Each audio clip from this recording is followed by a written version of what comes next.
Hey, Dinarland. Today is Thursday, April 23rd, 2020, and this is from Dinarland Highlights from April 22nd. Okay, Caparoni, how many of you have seen the video that came out 10 days ago that talks about the history of the dinar? I believe the video's real intention is just to build confidence in the banking system, nothing more. I do believe the dinar will appreciate in value. Unfortunately, I cannot predict when Iraq will get their act together to create the conditions for a successful market economy and private sector, which I believe is necessary. So we wait. Okay, Delta KTFA. The CBI is acting very strange, and then the April the 13th, they did basically update the index of the Iraqi stock exchange. They shut down on March 16th. Their index was 442.6.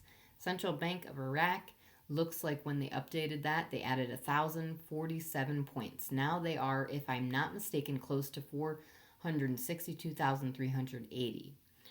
So when you do the math, it looks like they did delete the zeros, and based on that chart, CBI's ISX price index, in my opinion, I might be wrong, it went up 1,000 times. It looks like the 1-to-1 ratio is done. Okay, from Mark Z via PDK, I am told they're having a difficult time coming to grips and setting a firm and concrete schedule because of different restrictions in each state and are getting the different governors to agree.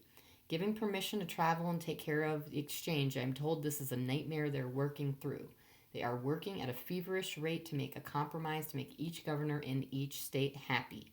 My best guess, gut feeling, is we'll see more around Friday and they'll have a pretty solid schedule worked out.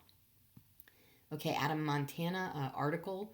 The worst is yet to come for oil prices. Quote, this inflection will play out in a matter of weeks, not months, with the market likely forced to balance before June, Goldman analysts warn. In other words, the U.S. oil industry could lose several million barrels per day in the next few weeks in what Goldman analysts called a violent rebalancing.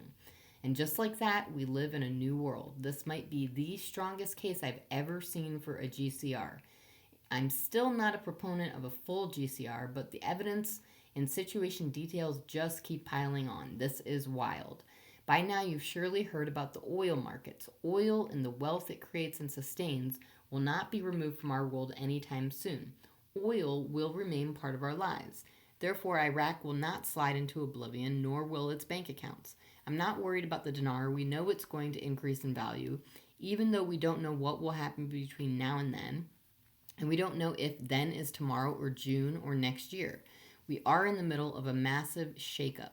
I won't pretend to know how long it will take to reach a conclusion, but I am positive it will. And at the end of it, those who control the oil will still have the leverage to be powerful, valuable, and rich.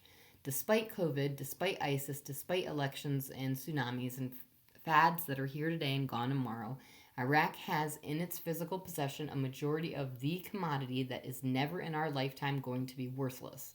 We are in a good spot, holding little pieces of that commodity in the form of their currency when all of the imaginary value in the world is so uncertain. Okay, Bruce from the Big Call via Wiser now. I'm going to say this. Can I tell exactly when this is going to go? No. Do they want us to know when this is going to happen? No, they don't. Even though we're hearing Tuesday, Wednesday, Thursday, we can write off Tuesday, Wednesday, it's in play. Thursday, it's in play. I think Friday is even in play. So let's keep that in mind. We know we're getting closer and closer every day with everything that's happening. Now that oil has crashed, that's one more thing that needed to happen. We're still in that window of possibility, and I think we're going to have good news soon. And that's all for now. Thanks for tuning in.